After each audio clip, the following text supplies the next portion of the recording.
ऋषिवर का ध्यान तो उनकी इच्छा से ही टूटेगा। उचित है कि तुम प्रतीक्षा करो और मुझे अपने कार्य करने दो।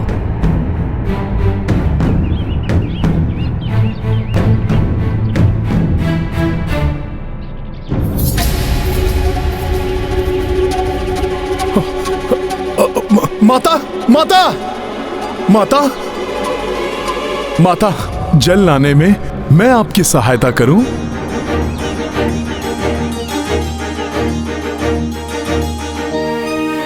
जिससे कि मैं उतने समय में ऋषिवर की कथा भी सुन सकूं। कदाचित ऋषिवर की कथा सुनने से ही कोई ऐसा उपाय मिल जाए जिससे कि मैं इन्हें ध्यान से उठाकर शीघ्र अतिशीघ्र अयोध्या लेकर जा सकूं। गंगे च यमुने चैव गोदावरी सरस्वती नर्मदे सिंधु कावेरी जलेस्मिन् सन्निधिं कुरु। गंगे च यमुने चैव गोदावरी सरस्वती नर्मदे सिंधु कावेरी जलेस्मिन् सन्निधिं कुरु। अब शीघ्र ही पूर्ण सज्जित किया जाए अश्व को।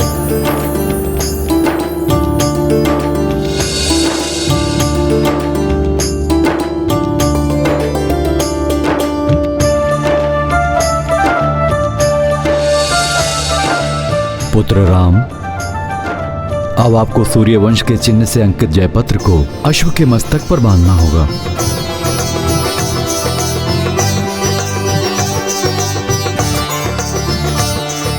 अश्व तो अब दिग्विजय यात्रा के लिए पूर्णतया सज्जित हो गया है, किंतु ऋषिवर च्यवन आने वाले हैं, इसलिए हवन आदि और आगे की विधि उनके अनुसार हो तो उचित है।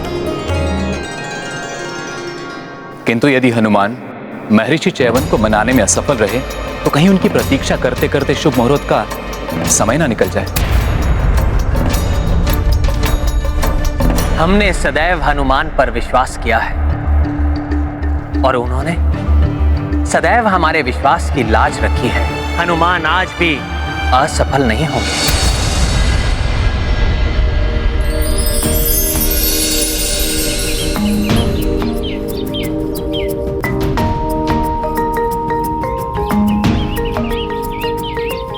तो तुम कथा सुनना चाहते हो? कहां से आरंभ करूं?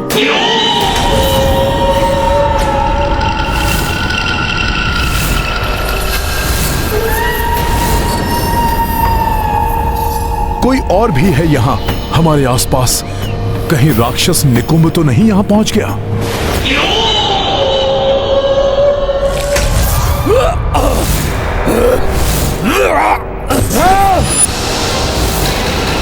अवश्य ही ये च्यवन ऋषि के तप की ऊर्जा है जो इस क्षेत्र की रक्षा कर रही है।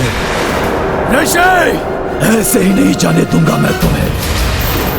और अधिक शक्ति का संचय करके आऊंगा मैं। हनुमान, प्रतीत हो रहा है कि तुम्हें आसपास किसी दुष्ट शक्ति का आभास हो रहा है। हाँ माता, कोई तो दुष्ट आत्मा है यहाँ। उसकी चिंता तुम मत करो हनुमान। ऋषिवर के तपोबल के प्रभाव से कोई भी दुष्ट आत्मा यहाँ नहीं आ सकती। तब तो ऋषिवर के विषय में जानना बहुत आवश्यक है मेरे लिए। कदाचित मेरी समस्या का हल वहीं से निकल आए। उचित है हनुमान। तो सुनो, बहुत समय पूर्व की बात है। ऋषिवर च्यवन कठोर तप में लीन थे। दिन बीते, मास बीते और फिर वर्ष।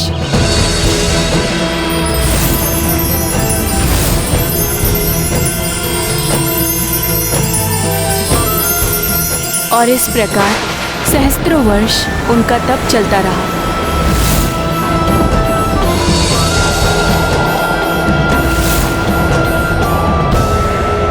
समय के साथ ही उनके तप का तेज इतना अधिक बढ़ गया था कि उनके नेत्रों से प्रज्वलित ऊर्जा निकलने लगी।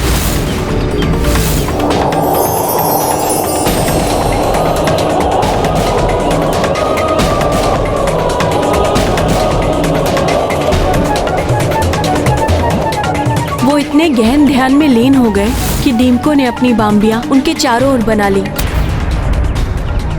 फिर भी उनकी तपस्या अनवरत चलती रही। उनके तप की तरंगे संपूर्ण वातावरण को प्रभावित कर रही थी। उनके नेत्रों से निकलने वाली प्रज्वलित ऊर्जा बाम्बी के छिद्रों से बाहर निकलकर कौतूहल जगा रही थी। उन्हीं दिनों तीर्थ यात्रा पर अपनी पुत्री सुकन्या एवं सेना के साथ निकले हुए मनुपुत्र राजा शर्यार्थी ने नर्मदा नदी के किनारे पड़ाव डाला। वहीं निकट के वन में ऋषि च्यवन तप में लीन थे। उनके तप की तरंगों के प्रभाव से आकृष्ट होकर सुकन्या अपनी सखियों के साथ उस ओर निकल पड़ी।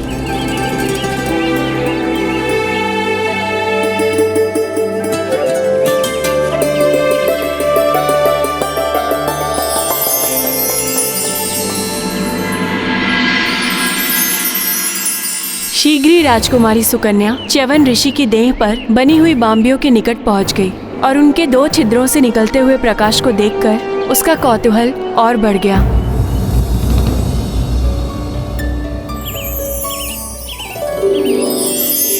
कितनी विचित्र है ये दीमकों की बाम्बी, और इन छिद्रों से निकलते हुए प्रकाश को देखकर ऐसा प्रतीत होता है जैसे इसके भीतर कोई प्रकाश पुंज हो।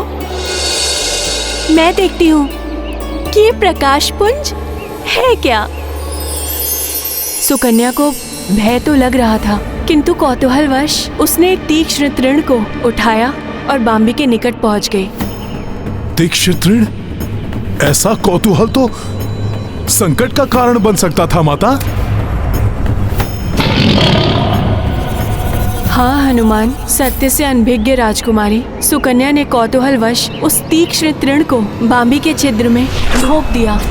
माता, कौतूहल तो वैसे अच्छा है, क्योंकि कौतूहल ही नवीन ज्ञान अर्जित करने के लिए प्रेरित करता है, किंतु कौतूहलवश असावधानी से किया गया कार्य कभी कभी घातक भी बन जाता है। हाँ हनुमान, जैसे ही उसने तृण बाहर निकाला उसे छिद्र से रक्त बहता हुआ दिखाई दिया। भयाक्रांत हो गई वो। उसे विश्वास ही नहीं हो रहा था कि वो ऐसी भूल कर बैठी है। तभी एक घायल ऋषिवर को बाम्बी से निकलते हुए देखकर भयभीत सुकन्या अपनी सखियों के संग वहाँ से भाग निकली। राजकुमारी सुकन्या, ये तो कोई ऋषि है, चलिए यहाँ से। ऋषिवर का क्रोध अपने चरम पर था।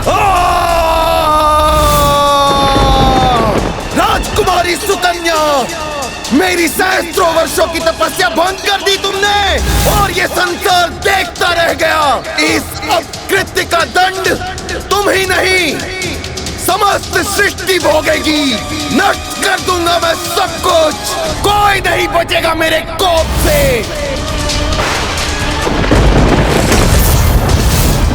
ये तो बहुत ही बुरा हुआ माता। ऋषिवर के क्रोध का ऐसा झंझावात उठा कि सृष्टि के पंचभूत तत्व भी असंतुलित हो उठे। वायु महाप्रचंड वेग से सब कुछ उड़ाने लगी।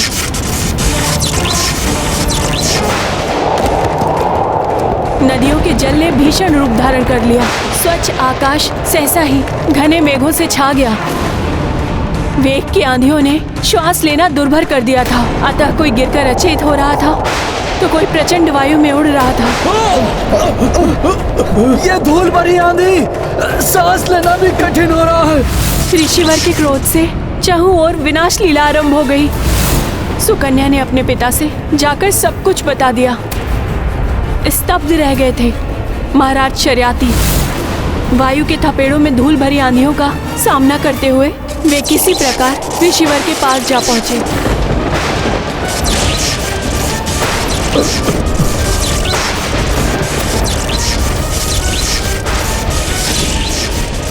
क्षमा ऋषिवर, क्षमा। मेरी पुत्री के इस कृत्य के लिए मैं क्षमा चाहता हूँ।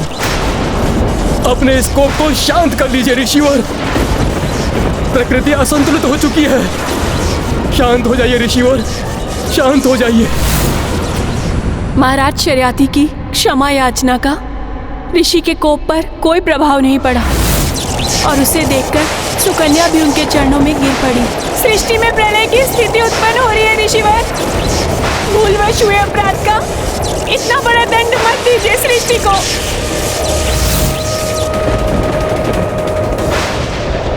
भूलवश किया गया हो या जानते हुए, अपराध अपराध होता है। और अपराधी को दंड मिलना चाहिए।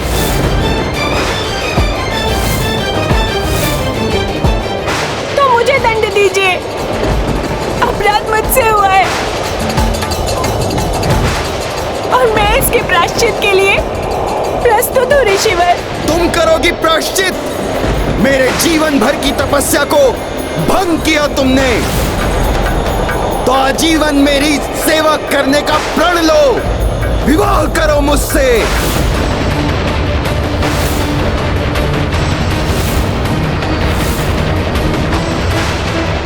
नहीं नहीं, मेरी पुत्री सुकुमारी है और आप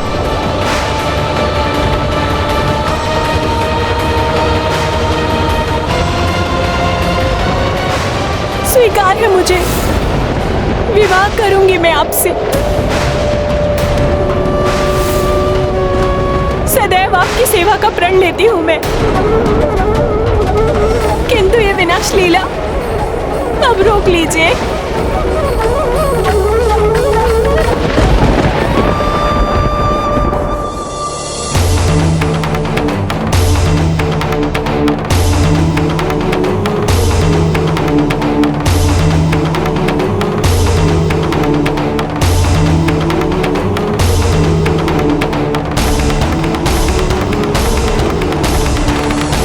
ये तो अनुचित था माता।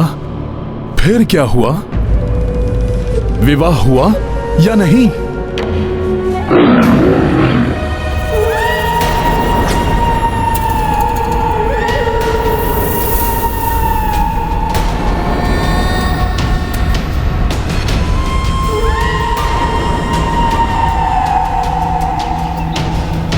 ये ध्वनि, अवश्य ही कोई तो है यहां।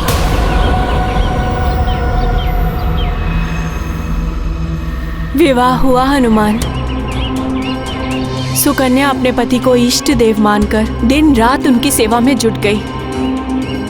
पतिव्रत धर्म का पालन, सदाचरण एवं वर्षों की अनवरत सेवा को देखकर एक दिन ऐसा भी आया जब ऋषिवर सुकन्या पर प्रसन्न हो गए।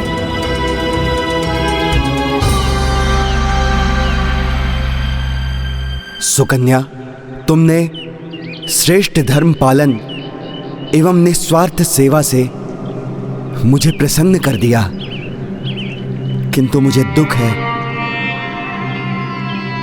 मैंने तुम्हें ऐसा दंड दिया जो कोई भी सुकुमारी स्वीकार नहीं करती।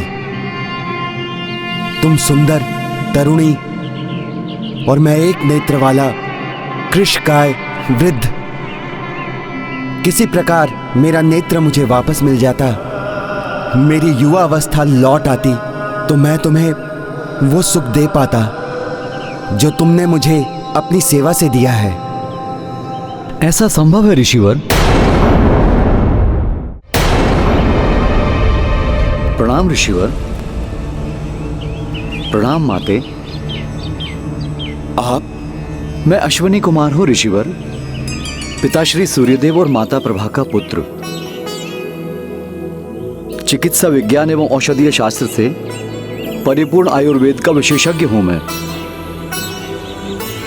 आपको ऐसी औषधि प्रदान कर सकता हूं जिससे आपका एक नेत्र एवं आपका यौवन लौट आएगा और आप मुझसे भी अधिक सुंदर और हृष्टपुष्ट दिखाई देने लगेंगे। किंतु प्रतिफल स्वरूप पहले आपको यज्ञ में अन्य देवताओं की भांति मेरे लिए भी हविष्य अर्पण करना होगा, जिससे कि मैं भी देवताओं की पंक्ति में बैठने का अधिकारी बन सकूं।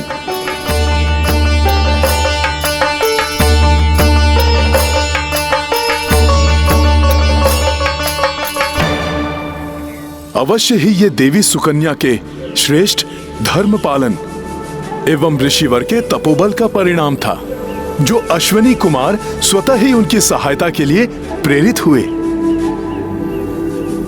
फिर क्या हुआ माता? कर्म फल तो मिलता ही है हनुमान। ऋषिवर ने शीघ्र ही यज्ञ आरंभ कर दिया, किंतु जब यज्ञ अपनी चरम सीमा पर पहुंचने लगा तो अश्विनी कुमार के नाम से आहुतियां पड़ती देखकर इंद्रदेव कुपित हो उठे और ऋषिवर को ऐसा करने से रोकने के लिए आ गए। ओम अश्विनी कुमाराय नमः। रुक जाइए ऋषिवर। आप अश्विनी कुमार को हम देवताओं के समान अधिकार एवं पद कैसे दे सकते हैं? ओम अश्विनी कुमाराय नमः। यदि आप नहीं रुके ऋषिवर, तो हमें बल प्रयोग करना पड़ेगा। ओम अश्विनी कुमाराय नमः।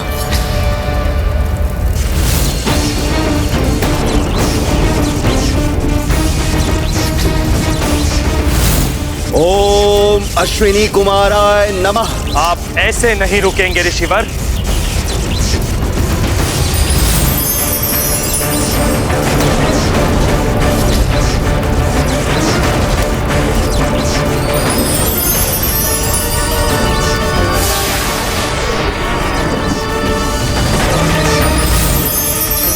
नहीं ऋषिवर, रुक जाइए ऋषिवर।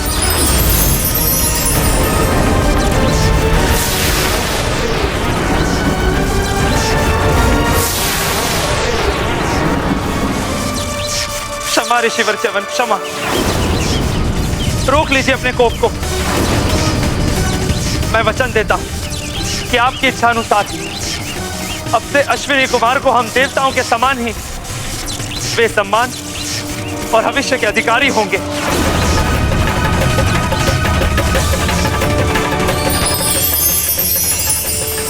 शांत हो जाइए ऋषिवर, क्षमा कर दीजिए इंद्रदेव जी को।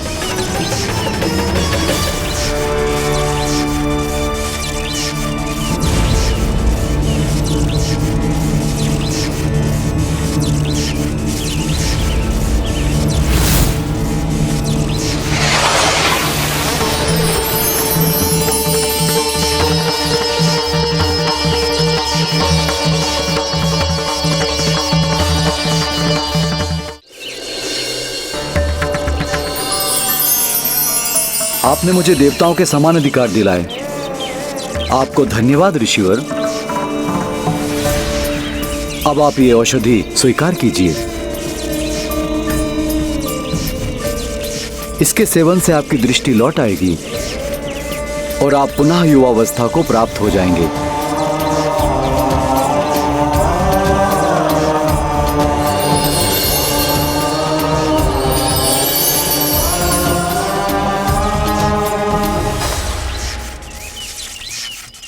और मैं ये घोषणा करता हूं, भविष्य में ये औषधि आपके नाम से ही प्रचलित होगी। च्यवनप्राश के ही नाम से सब इसे जानेंगे।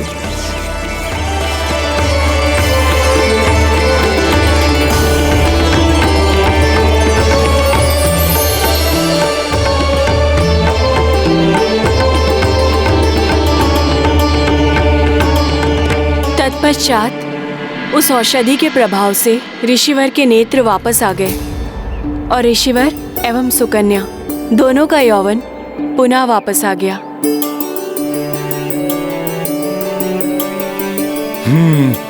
मैं पहचान गया माता, आप ही राजकुमारी सुकन्या है ना?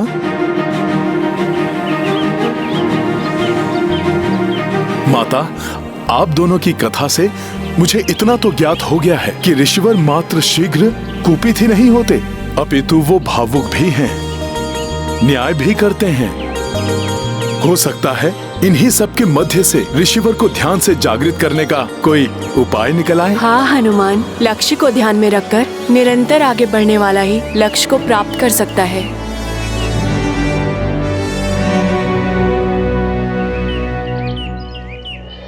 माता, कथा सुनते सुनते हम यहाँ कब पहुँच गए ज्ञात ही नहीं हुआ। अब मैं जल भर कर लाता हूँ।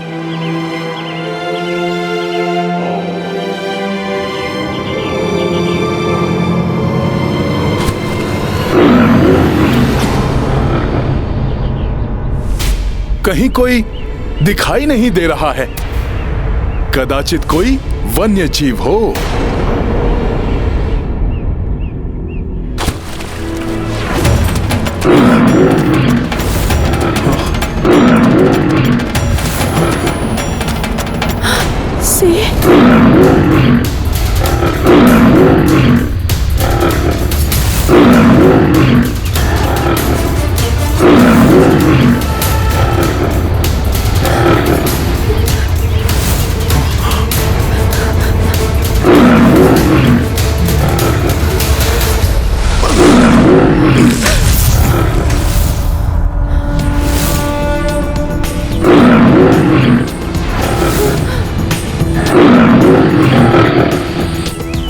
भयभीत होने की कोई आवश्यकता नहीं है माता।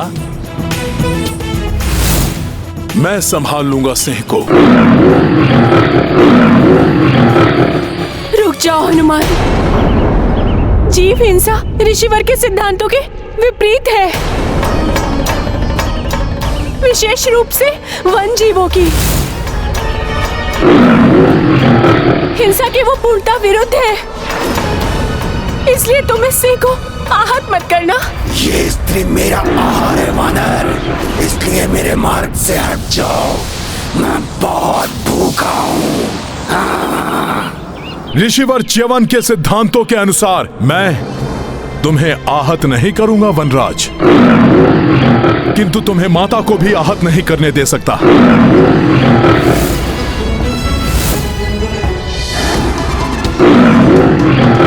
हनुमान, मैं तो इस सिंह का स्वाभाविक आहार हूँ, इसलिए इसे रोकना उचित नहीं है।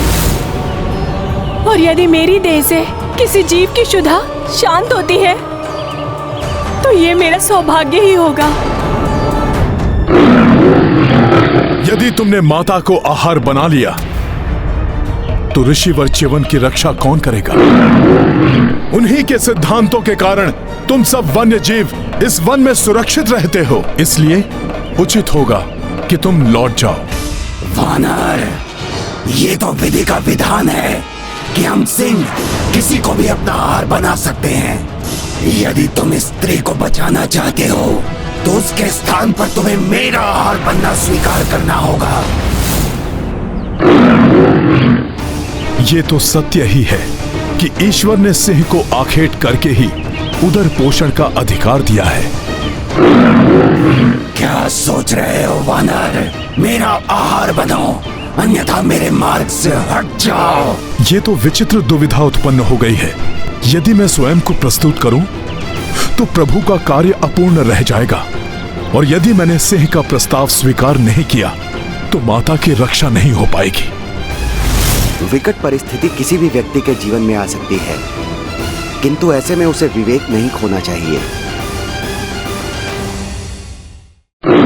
क्या सोच रहे हो वानर? मेरा आहार बनो, अन्यथा मेरे मार्ग से हट जाओ। हनुमान, सिंह का आहार मुझे बनने दो। तुम्हें तो अभी अनेक कार्य करने हैं। ये सत्य है माता कि मुझे अनेक कार्य करने हैं।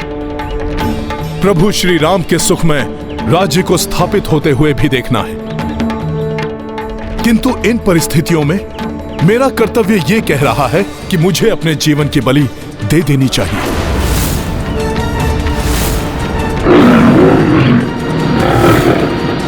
नहीं, तुम्हें तो अभी न जाने कितने लोगों को संकटों से बचाना है।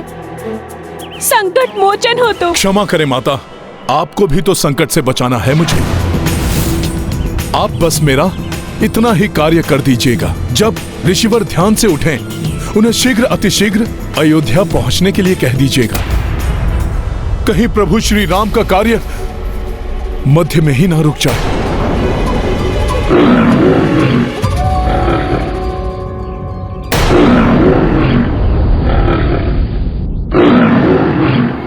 मुझे अपना आहार बनाकर अपनी क्षुधा शांत कर लो वनराज, मैं प्रस्तुत हूं।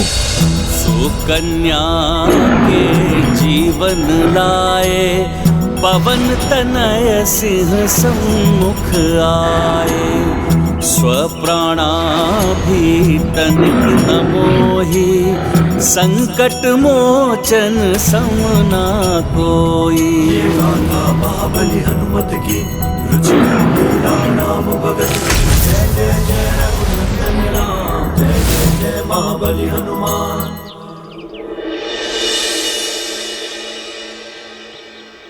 उठो हनुमान।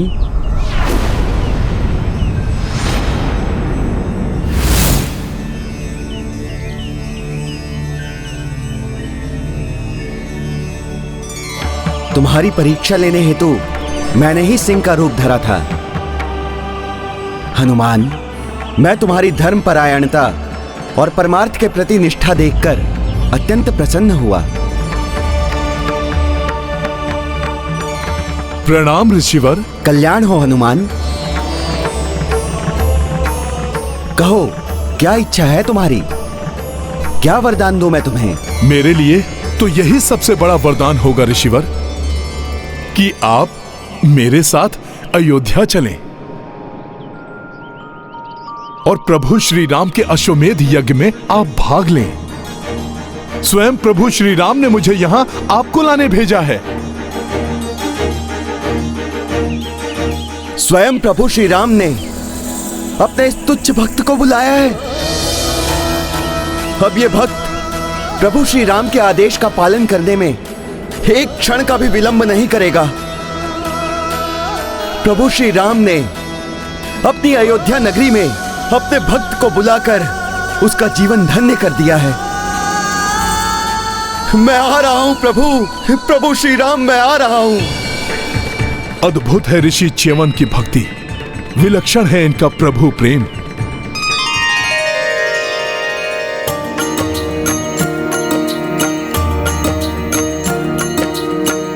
भक्त ही भक्ति रस पहचाने, भक्त ही दूजे भक्त को जाने। अवध दिशा च्यवन ऋषि दौड़े,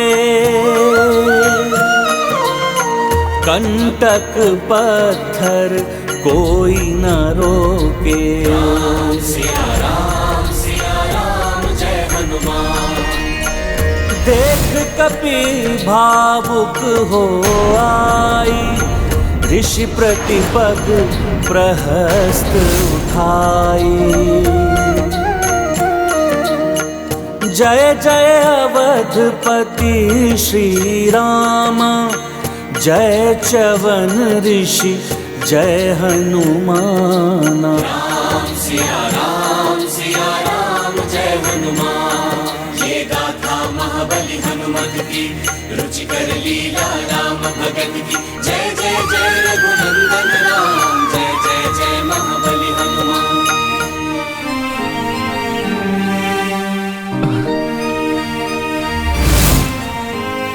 क्या हुआ ऋषिवर, आप रुक क्यों गए?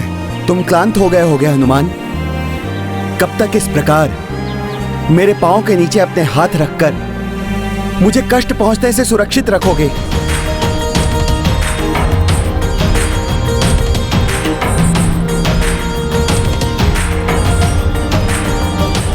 जब तक आप अयोध्या नहीं पहुंच जाते ऋषिवर, आप इतने समय से तप में लीन थे, इसलिए मैं आपकी क्लांत देह को और क्लांत नहीं होने दूंगा।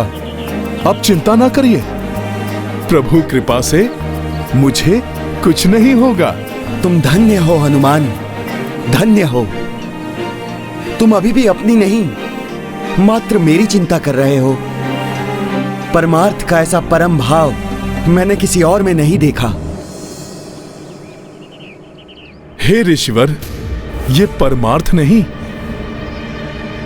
ये तो मेरा परम स्वार्थ है। आप जैसे राम भक्त की सेवा कर मैं तो अपने प्रभु श्री राम की ही सेवा कर रहा हूं।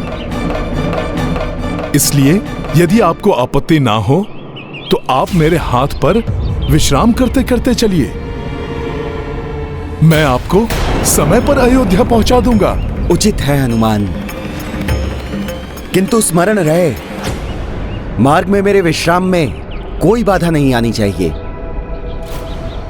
यदि ऐसा हुआ तो मैं उसी क्षण नीचे उतर जाऊंगा।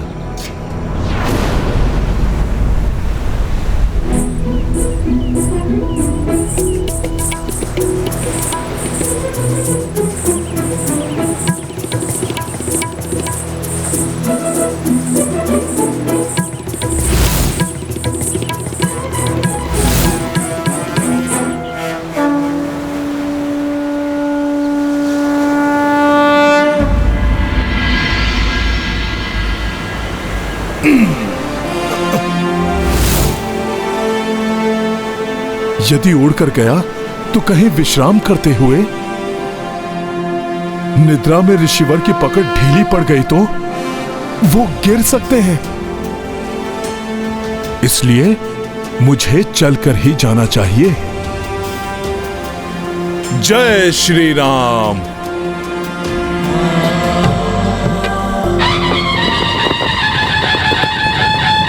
अयोध्या नरेश श्री रामचंद्र की जय। अयोध्या नरेश श्री रामचंद्र की जय। अयोध्या नरेश श्री रामचंद्र की जय। अयोध्या नरेश श्री रामचंद्र की जय। अयोध्या नरेश श्री रामचंद्र की जय।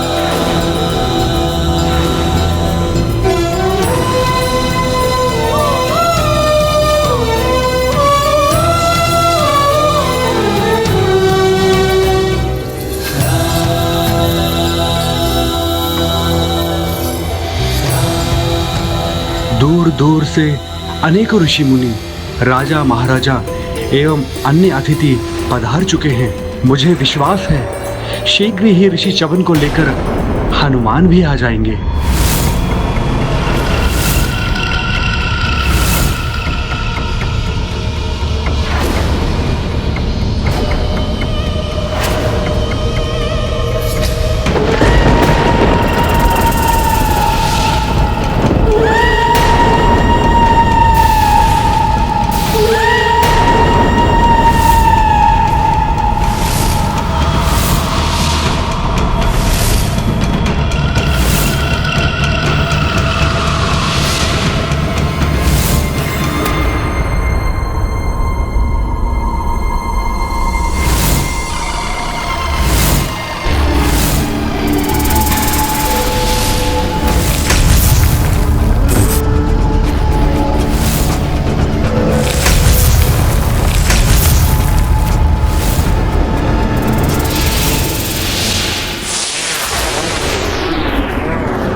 कैसे विचित्र मायावी वृक्ष हैं ये, जिनकी जड़ें पृथ्वी से बाहर निकलकर मुझे जकड़ने का प्रयास कर रही हैं। ये तो संपूर्ण वन ही मायावी प्रतीत होता है।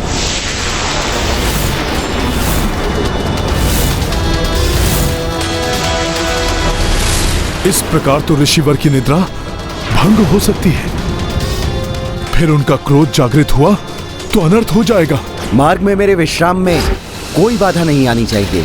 यदि ऐसा हुआ तो मैं उसी क्षण नीचे उतर जाऊंगा। और हाँ हनुमान, मेरी निद्रा भी भंग नहीं होनी चाहिए, अन्यथा मेरे क्रोध की ज्वालामुखी फट सकती है।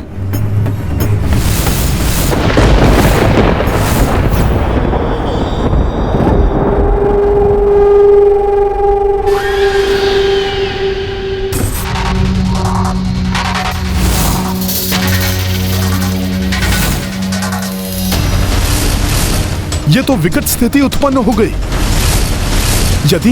यदि मैं झटक कर इन जड़ों को अपने पांव से मुक्त करता हूं तो ऋषिवर की निद्रा भंग होने की संभावना है। और यदि मेरे पांव मुक्त ना हो तो आगे ही नहीं बढ़ पाऊंगा मैं। फंस गया मरकट मेरे मायावी जाल में।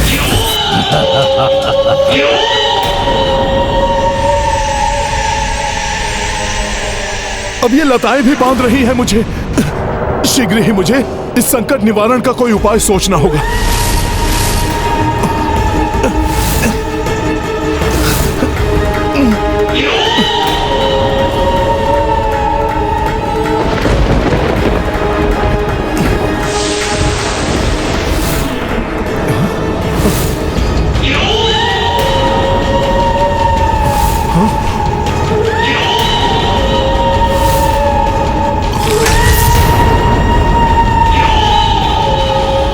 आसुरी आकृति कहां से उत्पन्न हो गई?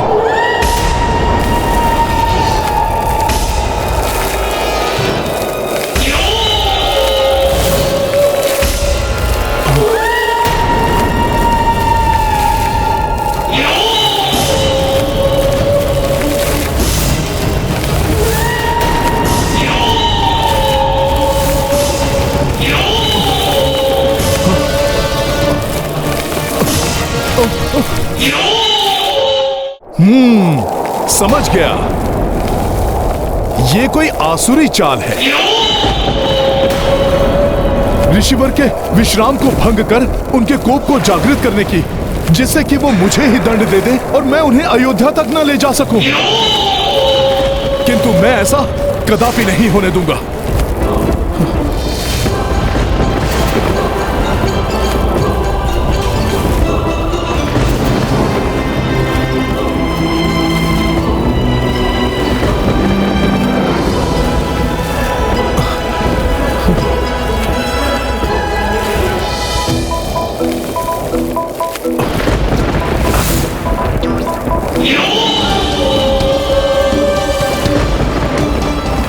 सखा,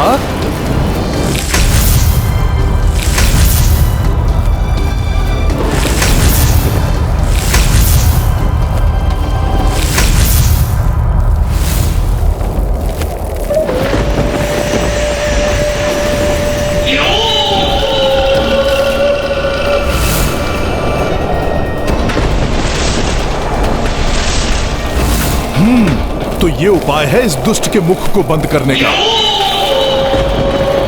सखा,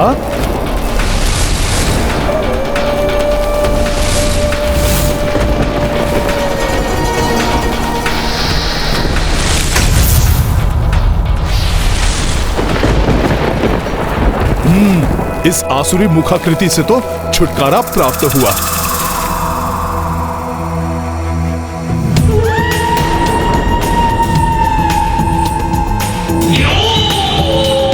ये काली आसुरी आकृतियां अभी भी यहां हैं, अर्थात अभी संकट दूर नहीं हुआ है।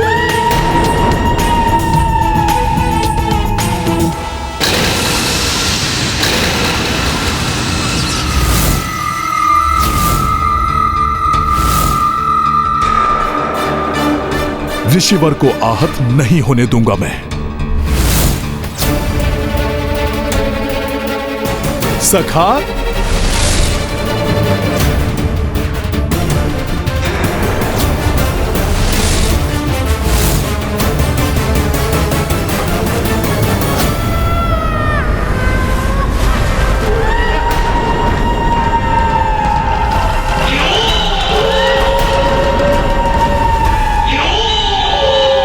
इस प्रकार आगे बढ़ने में तो अपार संकट है।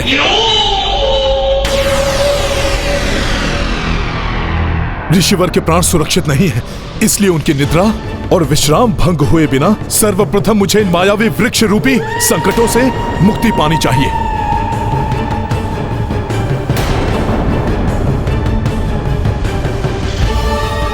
सोच सोच कर भली भांति सोचा हुआ वार करता हूँ मैं मरकट। ये मत सोचना कि विफल हो गया निकुंभ, मेरी योजना अवश्य सफल होगी मरकट।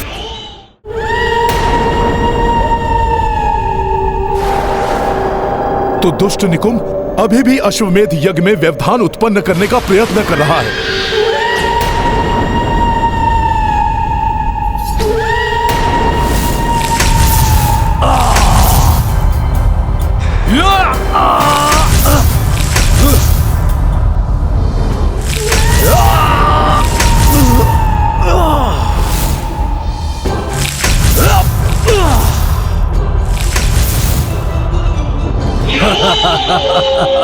चिंतित है मरकट, होने दो चिंतित, परंतु कुछ नहीं कर पाएगा।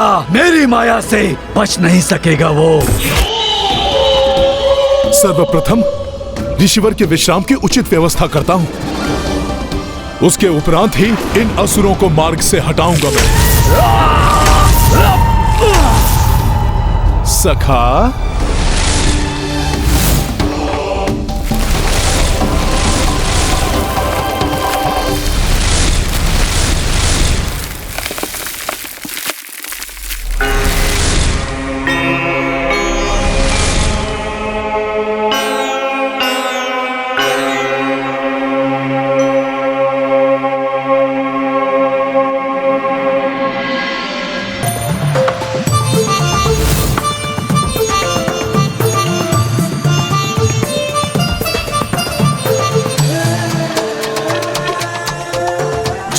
श्री राम।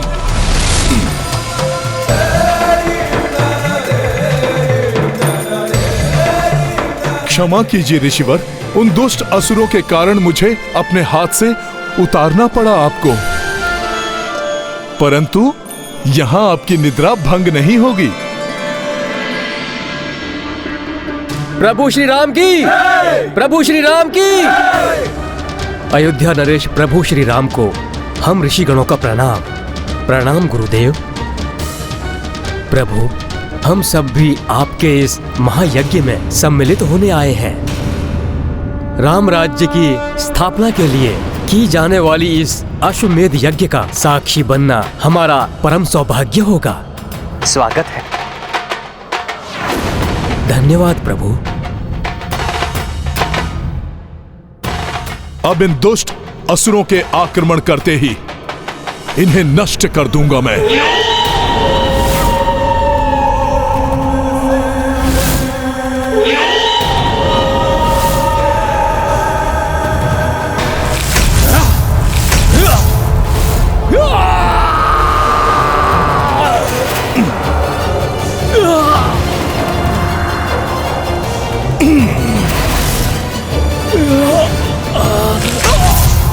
बताओ मुझे, तुम्हारे अन्य सहयोगी कहां हैं? रोक नहीं सकोगे तुम मुझे मारकर, भले ही कितने प्रयत्न कर लो तुम। निकुंभ हूं मैं, सहो मेरे असुर सेवकों के प्रहार।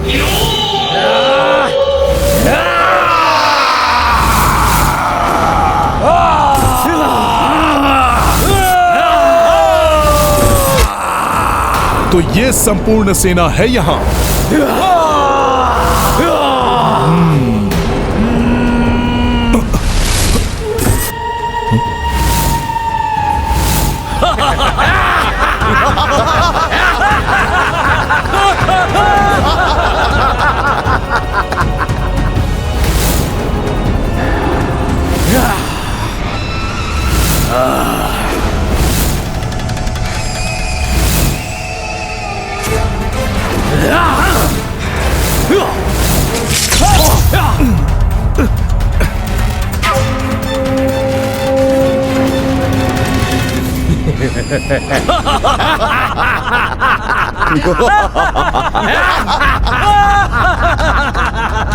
अरे ये क्या है?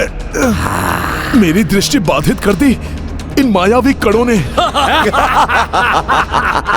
अब तुम यहाँ खड़े रह जाओगे हनुमान, और हम सब आक्रमण कर इस ऋषि का वध कर देंगे। और सब वहां अयोध्या में तुम्हारी प्रतीक्षा करते रह जाएंगे, और यज्ञ का मुहूर्त बीत जाएगा।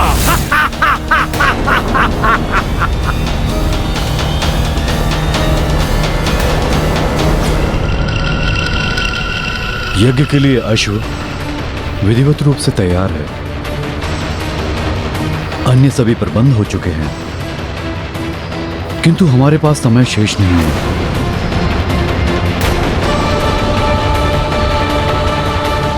यदि ये पहर बीत गया तो मुहूर्त निकल जाएगा।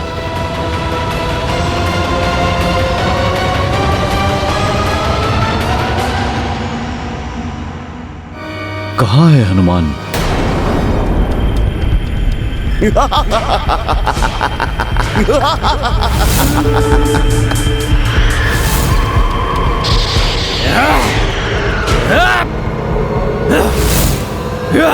मेरी दृष्टि बाधित हो गई है। कहीं ये दुष्ट राक्षस ऋषिवर की निद्रा ना भंग कर दें। यदि ऐसा हुआ तो अनर्थ ही हो जाएगा। व्यक्ति का प्रथम कर्तव्य होता है अपने उत्तरदायित्व का भली भांति निर्वहन करना, चाहे मार्ग में कितनी भी चुनौतियां आए।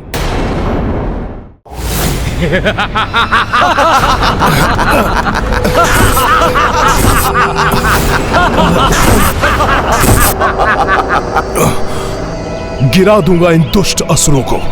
तुम सभी असुरों का नाश करूंगा मैं। ऋषिवर को कोई हानि नहीं पहुंचा सकोगे तुम।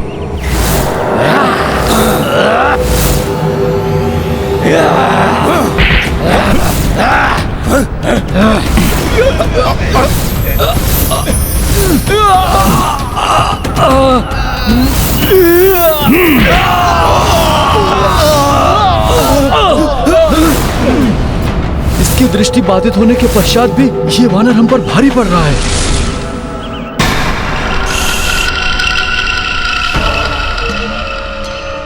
शांत हो जाओ साहब। वो ध्वनि को ध्यान में केंद्रित करते हुए हम सब पर वार कर रहा है वानर।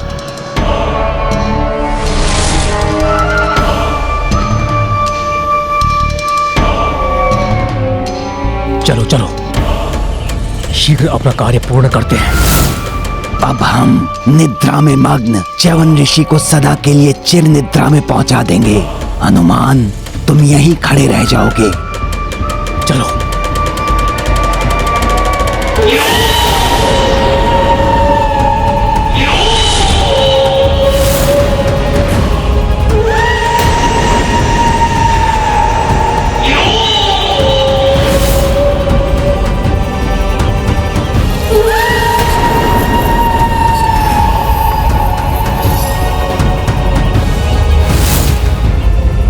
कहां गए ये असुर?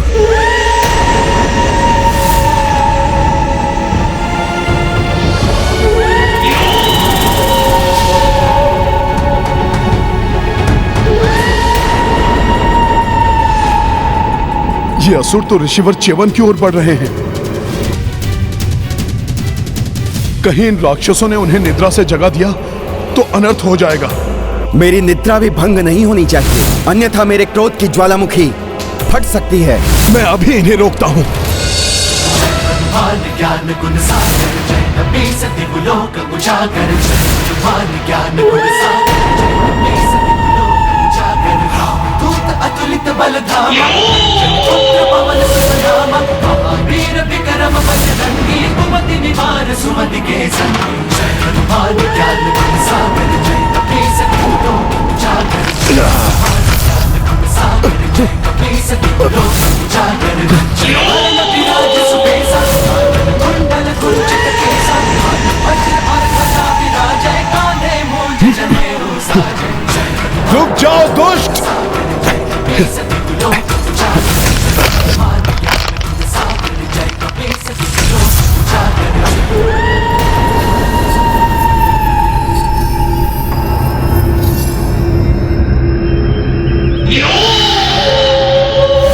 जय श्री राम।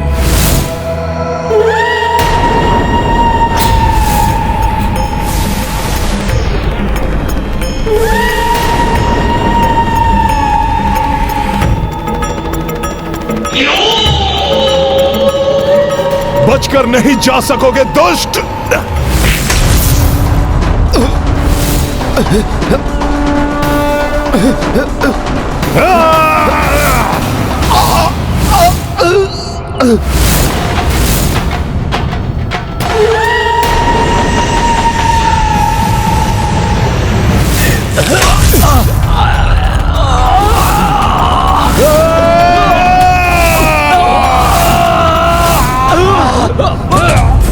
दिखाई नहीं दे रहे हैं तो क्या हुआ?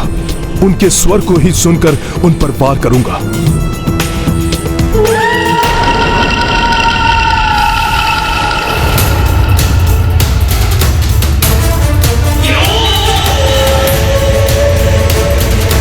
हाँ? कहां गए वो असुर?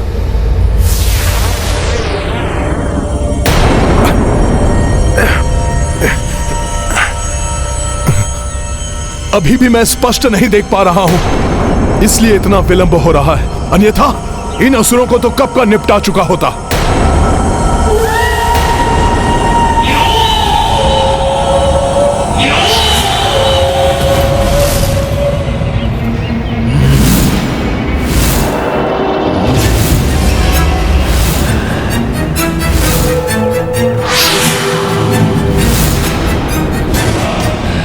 सब कुछ इतना शांत कैसे हो गया? कहां गए ये असुर? अब ये असुर क्या करने की योजना बना रहे हैं? तो ये ऋषि यहां सो रहा है। कहीं ये दुष्ट ऋषिवर के समीप तो नहीं पहुंच गए?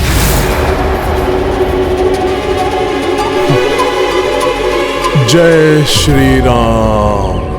राम राम राम राम जय श्री राम।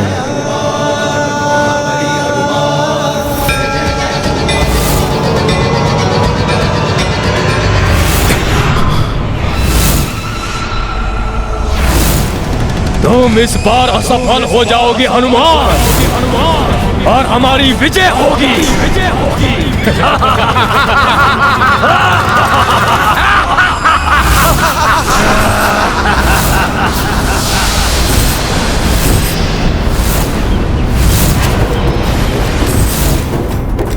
ये तो घोर अनर्थ हो गया। भंग हो गई ऋषिवर की निद्रा।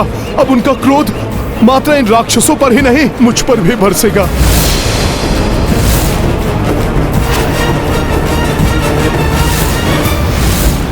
किसकी धृष्टता है ये?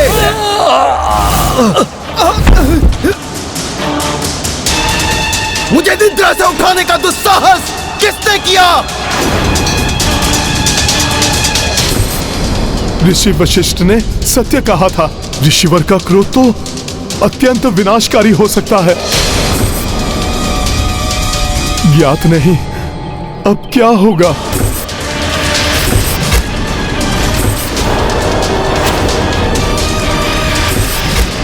हम तुम्हारा वध कर देंगे ऋषि, तुम्हें छोड़ेंगे नहीं, तुम्हें मारकर अपना कार्य पूर्ण करेंगे।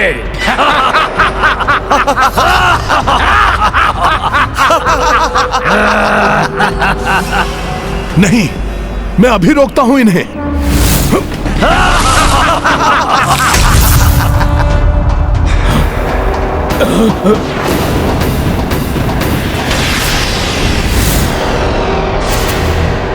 मेरे क्रोधाग्नि से भस्म होने के लिए तैयार हो जाओ। सुनो,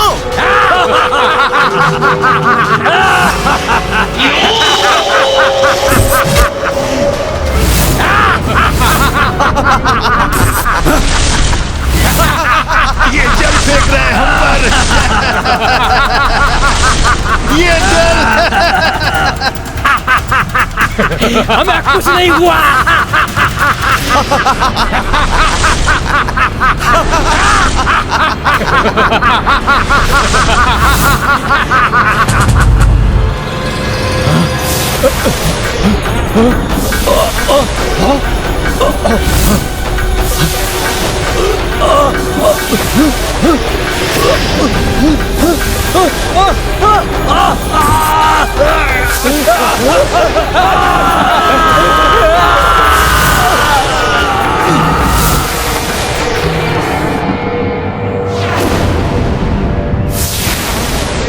व्यर्थ हो गई मेरी चाल, परंतु पराजय स्वीकार नहीं करूंगा मैं। कोई और उपाय सोच ही लूंगा मैं।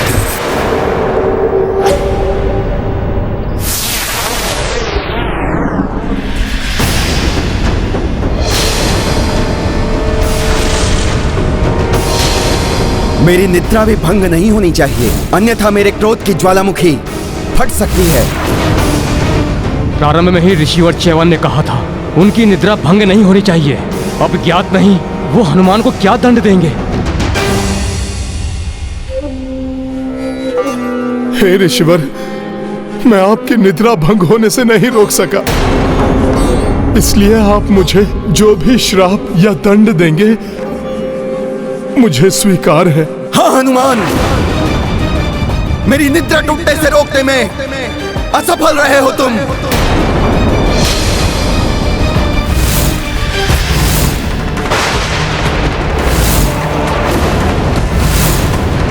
हनुमान,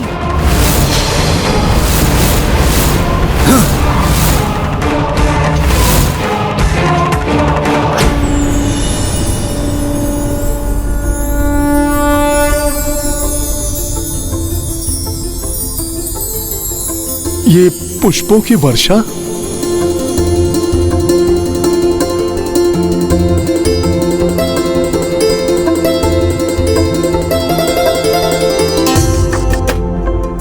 परंतु उन असुरों से मेरी सुरक्षा करने में तुम सफल रहे हो हनुमान,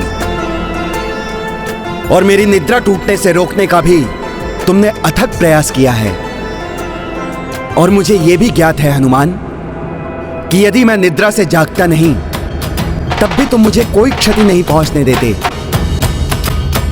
इसीलिए तुम्हारे लिए ये कहना सर्वथा उचित है, साधु संत के तुम रखवारे, संत के तुम रखवारे, असुर निकंदन राम दुलारे, असुर निकंदन राम दुलारे, अष्ट सिद्धि नौ निधि के दाता, अष्ट सिद्धि नौ निधि के असबर दीन जानकी माता, असबर दीन जानकी माता, राम रसायन तुम्हारे पासा सदा रहो। तुम्हारा कल्याण हो हनुमान।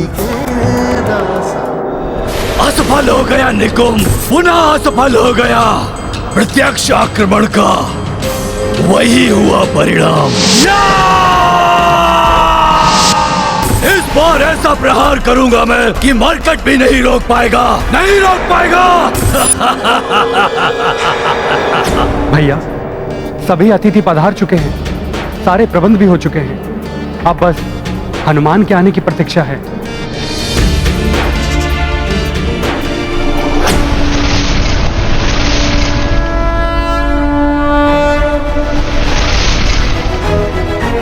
देखो लक्ष्मण, आ गया मेरा हनुमान।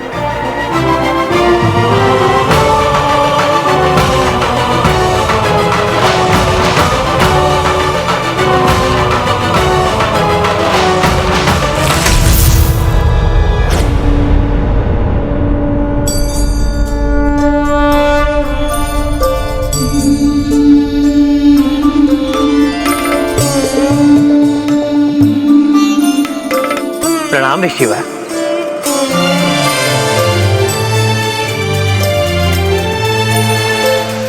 प्रणाम प्रभु।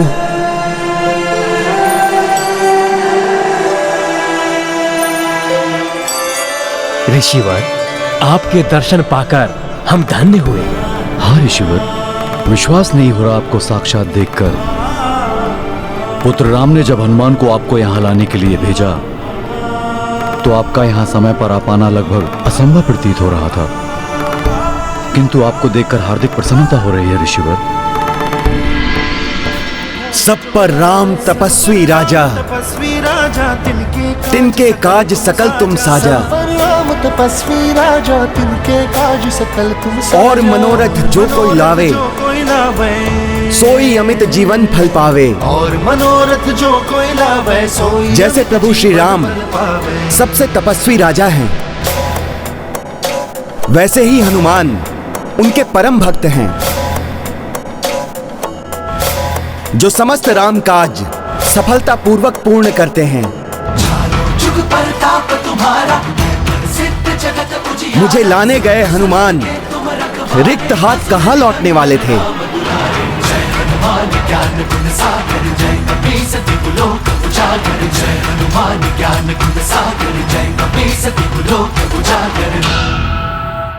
ये मुहूर्त का अंतिम प्रहर है, इसीलिए हमें विधि विधान के अनुसार प्रथम अश्वमेध यज्ञ प्रारंभ कर देना चाहिए। सर्वप्रथम प्रभु श्री राम भूमि का एक भाग जोतेंगे, जिस पर अग्निकुंड स्थापित होगा।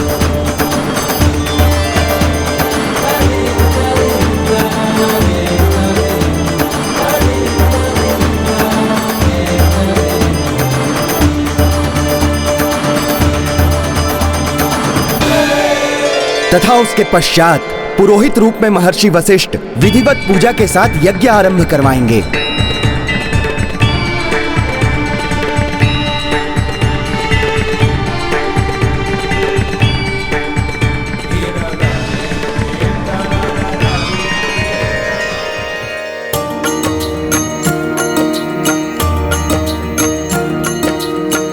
अश्वमेध का यज्ञ विशेषा, जाकी अवध नगर श्री गणेशा। यज्ञ के काज देख कर भाई, हनुमत मन ही मन हर साई। राम सिया राम जय हनुमान। राम सिया राम जय हनुमान। तत्पश्चात प्रभु श्री राम और माता सीता अश्वमेध संकल्प लेंगे। मैं रघुवंशी राम अपने राजधर्म और प्रजा धर्म के उत्तरदायित्व को पूर्ण रूप से निभाने का संकल्प लेता हूं। प्रभु, अब अश्व का संरक्षक नियुक्त होगा और मेरे अनुसार यह दायित्व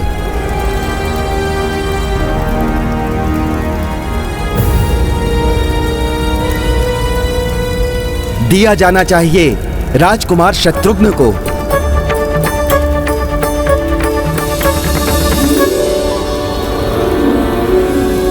और विशेष सहयोगी के रूप में होंगे राजकुमार भरत के पुत्र पुष्कल।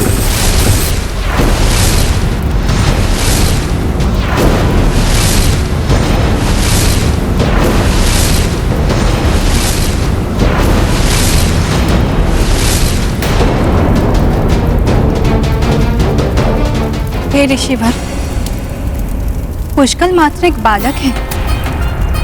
इस अल्प आयु में वो यज्ञ के अश्व की रक्षा कैसे करेगा, जिसे रोकने का साहस तो कोई अत्यंत बलशाली राजा ही कर सकता है। ऐसे प्रतापी राजा का सामना कैसे करेगा वो? ऋषिवर, भाभी माँ सर्वथा उचित कह रही है। अपने पुत्र को इतने कठिन कार्य पर जाने की अनुमति देने का साहस तो मुझे भी नहीं हो रहा है।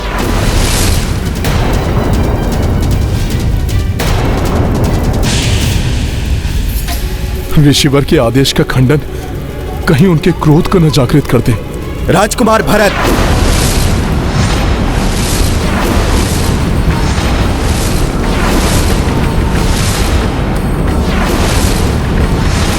तो क्या आपका यही मत है कि आपके पुत्र पुष्कल को इस कार्य के लिए नियुक्त कर मैं भूल कर रहा हूं? ऋषिवर, इन्हें क्षमा कर दीजिए। भ्राता भरत पुत्र मोह के कारण और माता सीता मां की ममता से प्रभावित होकर ऐसा कह रहे हैं। पुत्र कितना भी बड़ा शूरवीर क्यों ना हो जाए, पिता के लिए तो वो एक बालक ही रहता है ना। फिर पुष्कल तो अभी अपनी बाल्यावस्था में ही है। किंतु पुष्कल के प्रति मैं तनिक भी चिंतित नहीं हूं।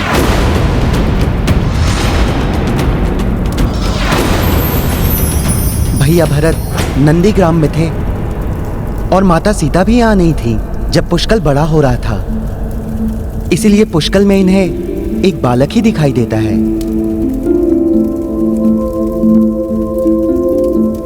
आप सभी उसकी वीरता से अनभिज्ञ हैं, क्योंकि आप सभी ने पुष्कल के शौर्य को अपने नेत्रों से नहीं देखा है।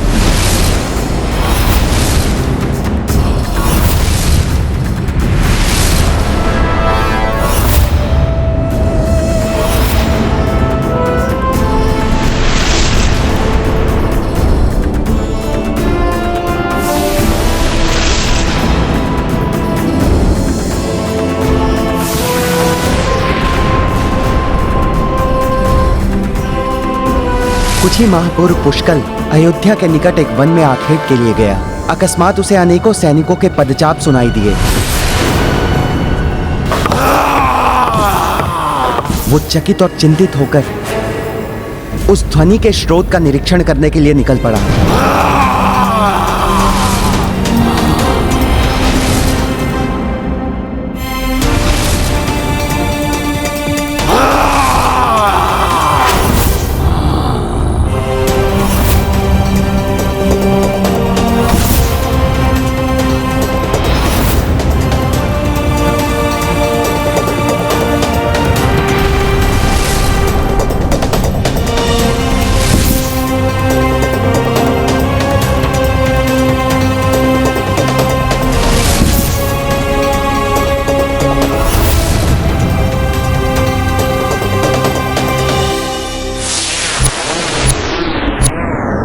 थोड़ी ऊंचाई पर जाकर उसने देखा कि ताटका के दो भयंकर अनुयायी जरासुर और वनासुर के नेतृत्व में एक विशाल आसुरी सेना अयोध्या पर चढ़ाई करने के लिए बढ़ी आ रही है।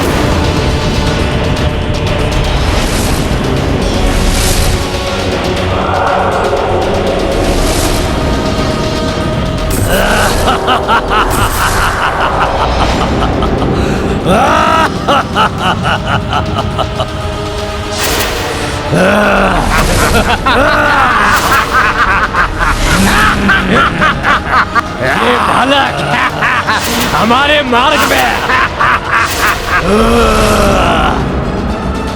अपनी आयु के अन्य बालकों के विपरीत पुष्कल इतनी बड़ी आसुरी सेना को देखकर भी भयभीत नहीं हुआ। अभी तो एकाकी ही उनसे भिड़ने के लिए तैयार हो गया।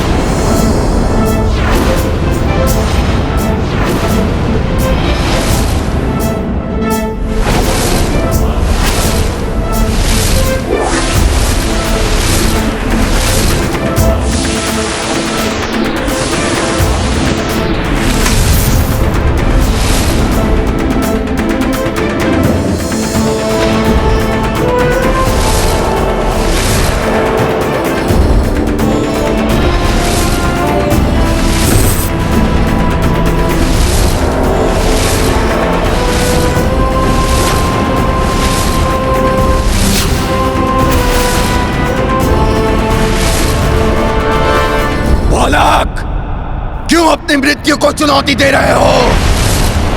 घृणा करनी है तो कहीं और जाओ। हम तो आज अपनी आसुरी सेना के साथ अयोध्या वासियों के साथ घृणा करने, उन्हें नष्ट करने आए हैं।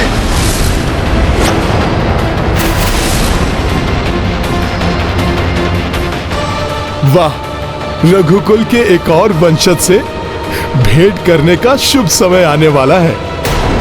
उत्तरदायित्व तो व्यक्ति की योग्यता के आधार पर मिलता है, न कि आयु के आधार पर। इसलिए व्यक्ति को योग्य होना चाहिए।